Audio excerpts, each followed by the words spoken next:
স্বাগত জানাই তোমাদের শিক্ষা দর্পণ চ্যানেলে। আজকের আলোচ্য বিষয় হলো বা বুদ্ধির অভিক্ষা। আজকের ক্লাসে আমরা বুদ্ধির অভিক্ষা কাকে বলে, বুদ্ধির অভিক্ষার যে ফাদার কে, বুদ্ধির অভিক্ষা কয় ভাগে ভাগ করেছে, সেই ভাগগুলো কি কি ইত্যাদি বিষয় নিয়ে আলোচনা করব। আমি তোমাদের আগের ক্লাসে অ্যাচিভমেন্ট টেস্ট কাকে বলে, তার টাইপগুলো, তাছাড়া ইভ্যালুয়েশন কাকে বলে, ইভ্যালুয়েশনের টাইপগুলো, মেজারমেন্ট কাকে বলে, তার টাইপগুলো, অ্যাসেসমেন্ট কাকে বলে ইত্যাদি বিষয়গুলো পড়িয়ে দিয়েছি। তোমরা যদি এগুলো না দেখে থাকো প্লেলিস্ট থেকে দেখে নিতে পারো। তাছাড়া ডেসক্রিপশন বক্সে আমি লিঙ্ক দিয়ে দেবো, সেখান থেকেও দেখে নিতে পারো। এছাড়া আমি প্রত্যেকদিন তোমাদের শর্ট ভিডিও আপলোড করে থাকি, যেখানে আমি ইম্পর্টেন্ট কি পয়েন্টগুলো বলে থাকি। তোমরা যদি এগুলো না দেখে থাকো প্লেলিস্ট থেকে দেখে নিতে পারো। আর আমার পড়ানো যদি তোমাদের ভালো লেগে থাকে চ্যানেলটা লাইক, শেয়ার এবং সাবস্ক্রাইব করতে ভুলবে না, এবং পাশে থাকা বেল আইকনটি প্রেস করে দেবে। তাহলে আমি কোনো ভিডিও আপলোড করলে সবার আগে তোমাদের কাছে পৌঁছাবে। তাহলে দেরি না করে শুরু করা যাক আজকে বুদ্ধির অভিক্ষা বা ইন্টেলিজেন্ট টেস্ট। ভিডিওটা স্কিপ না করে পুরো ভিডিওটা দেখার অনুরোধ রইল। আশা করি তোমাদের ভালো লাগবে।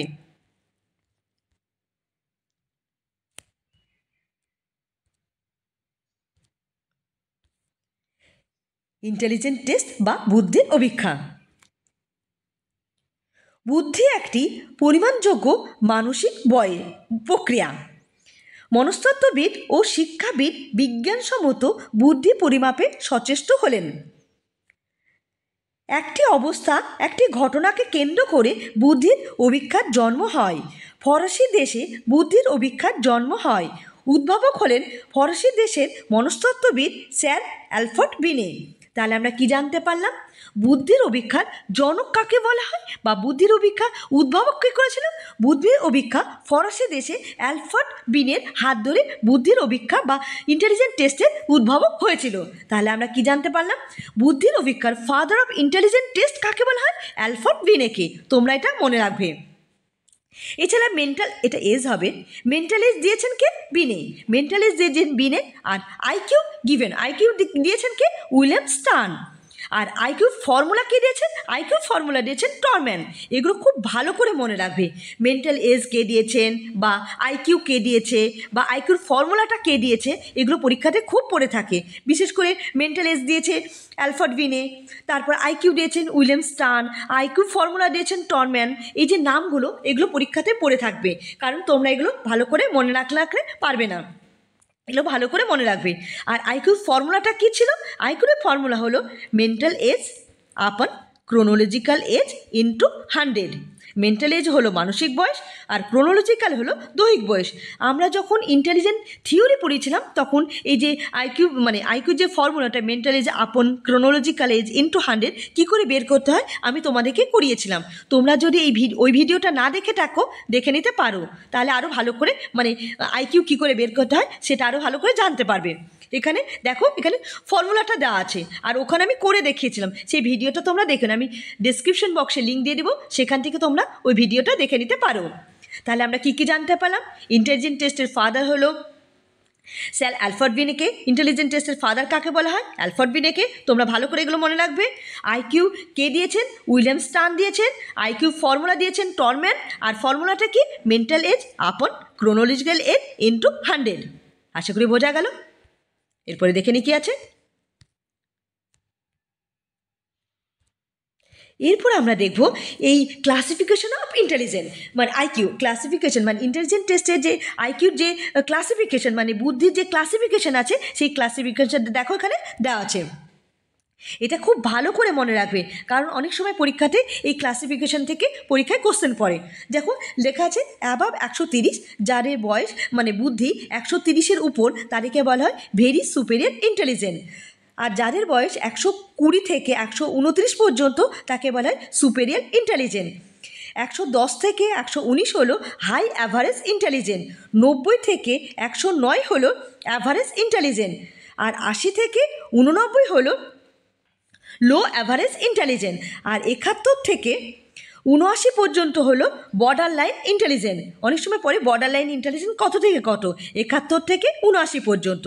আর 55 থেকে 70 পর্যন্ত হলো মাইন্ড মেন্টাল ইন্টালেকচুয়াল ডিসেবিলিটি, এটা হলো 55 থেকে 70, আর 40 থেকে 54 পর্যন্ত হলো মডারেট ইন্টালেকচুয়াল ডিসেবিলিটি, আর 25 থেকে 39 হলো সেভিয়ার ইন্টালেকচুয়াল ডিসেবিলিটি, আর বিলো 25 হলো প্রোফাউন্ড ইন্টালেকচুয়াল ডিসেবিলিটি।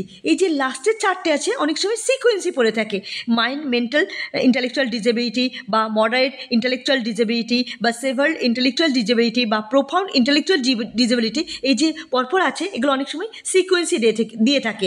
আর এইগুলো যে প্রত্যেকটাই ইম্পর্টেন্ট, কারণ অনেক সময় দিয়ে দেয় 90 থেকে 110 তার আইকিউ আছে, সেটা কোনটার মধ্যে পড়ছে, যেটা যেমন অ্যাভারেজ ইন্টেলেকচুয়ালকে বলা হয় 90 থেকে 109 পর্যন্ত। এই যে প্রত্যেকটা আছে তোমরা এটা ভালো করে মনে রাখবে, কারণ পরীক্ষাতে এখান থেকে একটা না একটা কোশ্চেন পড়েই থাকে। আশা করি বোঝা গেল। এরপরে দেখে নিই, এবার আমরা দেখব বুদ্ধির অভিক্ষা বা ইন্টেলিজেন্ট টেস্ট। ইন্টেলিজেন্ট টেস্টকে সাধারণত দুই ভাগে ভাগ করা হয়। দেখো এখানে ভাগগুলো দেওয়া আছে। একটি হলো ব্যক্তিগত বা ইন্ডিভিজুয়াল টেস্ট, আর দ্বিতীয় হলো দলগত বা গ্রুপ টেস্ট। বা তাহলে ইন্টেলিজেন্ট টেস্টকে কয় ভাগে ভাগ করা হয়? ইন্টেলিজেন্ট টেস্টকে দু ভাগে ভাগ করা হয়েছে, একটা হলো ইন্ডিভিজুয়াল টেস্ট আর একটা হলো গ্রুপ টেস্ট। ইন্ডিভিজুয়াল টেস্টের আবার দুটো ভাগ আছে, একটা হলো ভার্বাল টেস্ট বা বাচনিক অভিক্ষা, আর একটা হলো নন ভার্বাল বা প্রোফাউন্ড বা অবাচনিক অভিক্ষা। তাহলে আমরা কি জানতে পারলাম? ইন্ডিভিজুয়াল টেস্টের দুটো ভাগ আছে, একটা হলো ভার্বাল মানে যেটা ভাষার ধারে টেস্ট করা হয় তাকে বলে ভার্বাল টেস্ট, আর নন ভার্বাল যেটা ভাষার বাদে করা হয় সেটাকে বলে নন ভার্বাল টেস্ট বা অবাচনিক বা পারফরমেন্স টেস্ট বলা হয়। আর দলগত টেস্টকেও আবার দু ভাগে ভাগ আছে, একটা হলো ভার্বাল, একটা হলো নন ভার্বাল টেস্ট, নন ভার্বাল বা পারফরমেন্স টেস্ট। তাহলে এটা ভালো করে মনে রাখবে। ইন্টেলিজেন্ট টেস্টকে দুটো ভাগ আছে, একটা ইন্ডিভিজুয়াল টেস্ট আর একটা হলো গ্রুপ টেস্ট। ইন্ডিভিজুয়াল টেস্টের দুটো ভাগ, একটা ভার্বাল টেস্ট আর একটা হলো নন ভার্বাল টেস্ট, আর গ্রুপ টেস্টেরও দুটো ভাগ, একটা হলো ভার্বাল টেস্ট একটা হলো নন ভার্বাল টেস্ট। আশা করি মনে থাকো, বুঝতে পারবে। এরপর আমরা দেখব এই যে প্রত্যেকটা আলাদা আলাদা আছে, এগুলো আমরা প্রত্যেকটা আলাদা আলাদা করে দেখে নিই। এবার আমরা দেখব ইন্ডিভিজুয়াল টেস্ট দুভাগে ভাগ করেছে, একটা ভার্বাল টেস্ট একটা হলো নন ভার্বাল টেস্ট। এর ভার্বাল টেস্টের মধ্যে কোনগুলো পড়ছে সেগুলো এবার একটু দেখে নিই। ভার্বাল টেস্ট বা বাচনিক টেস্ট, বাচনিক টেস্টের মধ্যে পড়ছে বিনে সিমন টেস্ট 1905 সালে, গুডলারের টেস্ট 1910 সালে, স্ট্যানফোর্ড বিনের টেস্ট 1916 সালে। এই যে নামগুলো আছে যে বাচনিক টেস্টের মধ্যে কোনগুলো পড়ছে তোমরা এগুলো খুব ভালো করে মনে রাখবে। অনেক সময় পরীক্ষাতে ইন্ডিভিজুয়াল ভার্বাল টেস্টের মধ্যে কোনগুলো অন্তর্ভুক্ত সে অনেক সময় বলেছে। এই ইন্ডিভিজুয়াল ভার্বাল টেস্টের মধ্যে অন্তর্ভুক্ত বিষয় হলো বিনে সিমন টেস্ট, গুডলারের টেস্ট অ্যান্ড স্ট্যানফোর্ড বিনের টেস্ট। তোমরা যদি এই সালগুলো ভুলে যাও তাও চলবে, কিন্তু এই নামগুলো অবশ্যই মনে রাখবে, কারণ পরীক্ষাতে নামগুলো খুব পড়ে থাকে। তাছাড়া ইন্ডিভিজুয়াল টেস্টের মধ্যে যে আরেকটা যে এই যে তিনটে নাম আছে, তাছাড়া এই ভিক্সলারি টেস্টেরটা ইন্ডিভিজুয়াল ভার্বাল টেস্টের মধ্যে পড়ছে। ভিক্সলারি টেস্টে তিনজনের মধ্যে করছে, একটা হলো বাচ্চাদের মধ্যে, একটা হলো মিডিল এজের মধ্যে, আর একটা হলো অ্যাডাল্টের মধ্যে এই টেস্টটা হয়েছিল। দেখো লেখা আছে WIAC ভিক্সলার ইন্টেলিজেন্ট ফর চিলড্রেন। এটা হলো 5 থেকে 16 বছর বয়সের বাচ্চাদের মধ্যে করা হয়, 5 থেকে 16 বছর বয়সে ভিক্সলার ইন্টেলিজেন্ট টেস্ট করা হয়। তারপরেরটা দেখো WAIS মানে ভিক্সলার অ্যাডাল্ট ইন্টেলিজেন্ট টেস্ট, মানে এটা 16 থেকে 75 বছর বয়সের থেকে করা হয়। আর 3 নম্বর কি আছে, একটা হলো ভিক্সলার PPWPPS মানে হলো ভিক্সলারি প্রি প্রাইমারি অফ ইন্টেলিজেন্স, এটা 2 থেকে 7 বছর বয়সে। এই যে ভিক্সলারি ইন্টেলিজেন্ট টেস্ট এটা হলো ভার্বাল মানে ইন্ডিভিজুয়াল ভার্বাল টেস্টের অন্তর্ভুক্ত বিষয়। তোমরা এই নামগুলো অবশ্যই মনে রাখবে। ভিক্সলার যে বাচ্চাদের মধ্যে প্রি প্রাইমারি ইন্টেলিজেন্ট মানে প্রি প্রাইমারি বাচ্চাদের মধ্যে, প্রাইমারি মানে চিলড্রেনের মধ্যে বা অ্যাডাল্টের মধ্যে যে ইন্টেলিজেন্ট টেস্ট করেছিল সেখানে এখানে দেখো পরপর দেওয়া আছে। আশা করি বোঝা গেল এগুলো। এবার আমরা দেখব ইন্ডিভিজুয়াল নন পারফরমেন্স টেস্ট বা অবাচনিক অভিক্ষা। ইন্ডিভিজুয়াল নন ভার্বাল, এতক্ষণ আমরা দেখলাম ভার্বাল টেস্ট, এবার দেখব নন ভার্বাল বা অবাচনিক অভিক্ষাগুলো কী কী। দেখো এখানে দেওয়া আছে। 1 নম্বর হলো পিন্টার পিটারসন পারফরমেন্স, এটা টেস্ট হবে 1917 সালে। পার্টাস মেস টেস্ট 1925 সালে, মিনেসোটা প্রি স্কুল টেস্ট 1940 সালে, ভাটিয়া ব্যাটারি টেস্ট 1955 সালে, আর Goodenough draw a man test. এই সমস্ত টেস্টগুলো হলো individual non verbal performance test. আশা করি মনে থাকবে।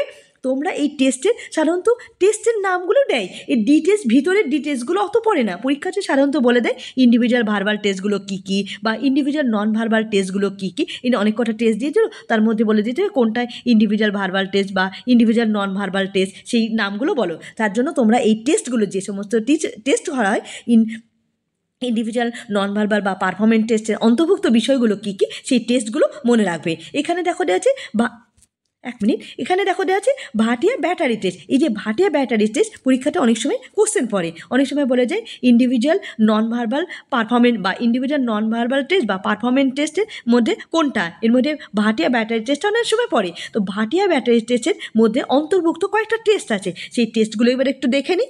দেখো এখানে দেওয়া আছে, ভাটিয়া ব্যাটারি টেস্টের মধ্যে অন্তর্ভুক্ত এই যে টেস্টগুলো আছে, ভাটিয়া ব্যাটারি অফ পারফরমেন্স টেস্টের অন্তর্ভুক্ত টেস্টগুলো কি? Alexander pass along test, Peter draw test, picture construction test আর ইমিডিয়েট মেমোরি টেস্ট। এই যে ভাটিয়া ব্যাটারি টেস্টের মধ্যে অন্তর্ভুক্ত টেস্টগুলো কী কী? Alexander pass along test, Peter draw test, তারপর হলো পিকচার কনস্ট্রাকশন টেস্ট আর হলো ইমিডিয়েট মেমোরি টেস্ট। তোমরা এই নামগুলো মনে রাখবে। সাধারণত ইন্টেলিজেন্ট টেস্টের যে টেস্টগুলো থাকে সাধারণত এই টেস্টগুলো থেকেই পরীক্ষায় কোশ্চেন পড়ে। অনেক সময় বলে যে ইন্ডিভিজুয়াল ভার্বাল টেস্টগুলো কী কী, ইন্ডিভিজুয়াল নন ভার্বাল টেস্টগুলো কী। ইন্ডিভিজুয়াল নন ভার্বাল টেস্টের মধ্যে ভাটিয়া ব্যাটারি টেস্টের মধ্যে যে অন্তর্ভুক্ত টেস্টগুলো, এই টেস্টগুলো তোমরা মনে রাখবে। আশা করি বোঝা গেল। এবার আমরা গ্রুপ টেস্টকে যে দুভাগে ভাগ করা হয়েছে, একটা ভার্বাল টেস্ট, একটা নন ভার্বাল টেস্ট। এই গ্রুপ টেস্টের এই যে ভার্বাল টেস্টগুলোর মধ্যে যে সমস্ত টেস্টগুলো, সেই সমস্ত বিষয়গুলো এবার একটু দেখে নিই। গ্রুপ টেস্টের ভার্বাল টেস্টের অন্তর্ভুক্ত বিষয়গুলো কী কী দেখো। আর্মি আলফা টেস্ট 1917 সালে। 2 নম্বর হলো army general classification test, Terman group test of mental ability আর general intelligence test by MC মার্শিন, মানে 1990 সালে। তাহলে আমরা কী টেস্ট জানতে পারলাম? গ্রুপ টেস্টকে দুভাগে ভাগ করেছে, একটা হলো ভার্বাল টেস্ট, একটা নন ভার্বাল টেস্ট। আর ভার্বাল টেস্টের অন্তর্ভুক্ত টেস্টগুলো কী কী দেখো এখানে, যে army alpha test, army general classification test, Terman group test of mental ability আর general intelligence test by MC মার্শিন, মানে 1990 সালে। তাহলে আমরা কী কী জানতে পারলাম? গ্রুপ টেস্টের যে ভাগগুলো আছে তার মধ্যে বাচনিক টেস্ট বা ভার্বাল টেস্টগুলো কী কী, সেগুলো আমরা জানলাম। আশা করি বুঝতে পারলে। এই নামগুলো, যে নামগুলো আছে না গ্রুপ টেস্টের, যে ভার্বাল টেস্টের যে নামগুলো আছে, তোমরা এগুলো মনে রাখবে, কারণ পরীক্ষাতে এখান থেকে কোশ্চেন পড়ে। আশা করি বোঝা গেল। আমরা গ্রুপ টেস্টের অন্তর্ভুক্ত নন ভার্বাল বা পারফরমেন্স টেস্ট বা অবাচনিক অভিক্ষার মধ্যে অন্তর্ভুক্ত যে সমস্ত টেস্টগুলো আছে, সেই টেস্টগুলো কী কী সেগুলো একটু দেখে নিই। দেখো এবার একটু দেখে নিই। নন ভার্বাল বা পারফরমেন্স বা অবাচনিক অভিক্ষার অন্তর্ভুক্ত টেস্টগুলো কি? আর্মি বিটা টেস্ট 1917 সালে, ক্যাটেলের কালচার ফ্রি টেস্ট 1920 সালে, র্যাভেলের প্রোগ্রেস মেট্রিক টেস্ট 1933 সালে, শিকাগো নন ভার্বাল টেস্ট 1936 সালে। তাহলে আমরা কী কী জানতে পারলাম? নন ভার্বাল বা পারফরমেন্স টেস্ট বা অবাচনিক অভিজ্ঞতা, মানে গ্রুপ টেস্টের অন্তর্ভুক্ত নন ভার্বাল টেস্টগুলো কী কী? আর্মি বিটা টেস্ট, ক্যাটেলের কালচার ফ্রি টেস্ট 1920 সালে, র্যাভেলের প্রোগ্রেসিভ ম্যাট্রিক টেস্ট 1933 সালে আর শিকাগো নন ভার্বাল টেস্ট 1936 সালে। তোমরা এই নামগুলো মনে রাখবে, কারণ পরীক্ষাতে অনেক সময় নন ভার্বাল মানে গ্রুপ টেস্টের নন ভার্বাল টেস্টগুলো কী কী সেগুলো দিয়ে যায়, আর এগুলোর ভিতরের ডিটেলসগুলো অত পড়ে না। সাধারণত এই নামগুলো পড়লেই হবে, কারণ পরীক্ষাতে সাধারণত এই নামগুলোই দিয়ে থাকে। এরপরে দেখে নিই কী আছে।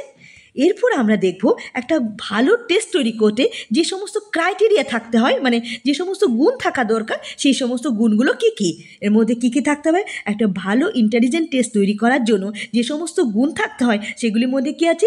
তার মধ্যে রিলায়েবিলিটি অবশ্যই থাকতে হবে, ভ্যালিডিটি থাকতে হবে, অবজেক্টিভিটি থাকতে হবে, নর্মস থাকতে হবে আর ইন্টারেস্টিং ইকোনমিক্স থাকতে হবে। তাহলে রিলায়েবিলিটি মানে যথাযথতা বা নির্ভরযোগ্যতা, অবজেক্টিভ থাকতে হবে, নর্মস থাকতে হবে। এই সমস্ত যদি গুণগুলো থাকে তখন সেই টেস্টটাকে আমরা একটা বলবো ভালো ইন্টেলিজেন্ট টেস্ট, সেটা বলতে পারবো। তাহলে আমরা কী কী জানতে পারলাম? অনেক সময় পরীক্ষা দিয়ে দেয় একটি ইন্টেলিজেন্ট টেস্টের মধ্যে অনেক সময় অনেক কটা অপশান দিয়েছে, তার মধ্যে কোনগুলো একটা ভালো ইন্টেলিজেন্ট টেস্টের গুণ। অনেক সময় তার জন্য তোমরা এই নামগুলো মনে রাখবে, রিলায়েবিলিটি, ভ্যালিডিটি, অবজেক্টিভিটি বা নর্ম বা ইন্টারেস্টিং ইকোনমি, এই সমস্ত থাকলে তাকে আমরা একটা ভালো ইন্টেলিজেন্ট টেস্ট বলবো। তাহলে আমরা যে আজকে ইন্টেলিজেন্ট টেস্ট শেষ হলো। তাহলে আমরা আজকে কী কী পড়লাম একটু দেখে নিই। তাহলে আমরা কী কী পড়লাম? আমরা পড়লাম এতক্ষণ ধরে ইন্টেলিজেন্ট টেস্ট কাকে বলে, ইন্টেলিজেন্ট টেস্টের যে ফাদার কাকে বলা হয়। তোমরা এই যে নামগুলো, যেটা আইকিউ টেস্টের কে দিয়েছে বা আইকিউ ফর্মুলা কে দিয়েছেন, ইন্টেলিজেন্ট টেস্টের ফাদার কে, এইসব নামগুলো তোমরা অবশ্যই মনে রাখবে, কারণ পরীক্ষাতে এই সমস্ত জায়গা থেকে কোশ্চেন পড়ে। তাছাড়া ইন্টেলিজেন্টের যে ক্লাসিফিকেশন, মানে আইকিউ যে ক্লাসিফিকেশন যা আছে, যে শ্রেণীবিভাগ করা আছে, মানে বুদ্ধি বন্টনের তালিকাটা যে আছে, যে তালিকাটা এখানে দেখো দেওয়া আছে, এই তালিকাটা মনে রাখবে। তাছাড়া ইন্টেলিজেন্ট টেস্ট, এই যে টেস্টকে সাধারণত দুভাগে ভাগ হয়েছে, একটা হলো ব্যক্তিগত টেস্ট, একটা দলগত টেস্ট। ব্যক্তিগত পরীক্ষাতে সাধারণত এই টেস্টে যে ব্যক্তিগত টেস্টের অন্তর্ভুক্ত বিষয়গুলো কী কী বা দলগত টেস্টের অন্তর্ভুক্ত বিষয়গুলো কী কী, পরীক্ষাতে এই টেস্টগুলো থেকেই পরীক্ষায় কোশ্চেন পড়ে। সাধারণত বলে দেয়, এক একটা টেস্টের উদাহরণ দিলে যেটা বলে দেয় এটাকে ভার্বাল টেস্ট বলা হয় বা নন ভার্বাল টেস্ট। ভার্বাল টেস্টের মধ্যে যে টেস্টগুলো পড়লাম আমরা, যেমন মিনেসোটা, এই যে বিনে সিমন টেস্ট বা গুডলারের টেস্ট বা স্ট্যানফোর্ড বিনের টেস্ট, যে টেস্টগুলো পড়লাম এই টেস্টগুলো মনে রাখবে। তাছাড়া নন ভার্বাল মানে ইন্ডিভিজুয়ালের যে নন ভার্বাল টেস্টগুলো আছে এখানে দেখো দেওয়া আছে এই টেস্টগুলো। তাছাড়া গ্রুপ টেস্টের ভার্বাল টেস্টগুলো কী কী বা গ্রুপ টেস্টের নন ভার্বাল টেস্টগুলো কী, সাধারণত টেস্টগুলোর নামগুলোই পরীক্ষাতে পড়ে থাকে, এর বাইরে সাধারণত দেয় না। এই যে নামগুলো, এই নামগুলো তোমরা ভালো করে মনে রাখবে, কারণ পরীক্ষাতে এই নামগুলো থেকেই কোশ্চেন আসে। এই নামগুলো ভালো করে পড়লে, তাছাড়া এই নামগুলো ভালো করে পড়লে তোমরা পারবে। তাছাড়া একটা ভালো ইন্টেলিজেন্ট টেস্ট তৈরি করতে যে সমস্ত ক্রাইটেরিয়া থাকা উচিত, যে সমস্ত গুণ থাকা উচিত, সেই গুণগুলো কী কী সেগুলো মনে রাখবে। আর তোমাদের যদি কোনো জিনিস বুঝতে অসুবিধা হয় আমাকে মেসেজ করবে, আমি তার উত্তর দেব। আর আমার ক্লাস তোমাদের কেমন লাগছে তোমরা মেসেজ করে জানাবে। ধন্যবাদ।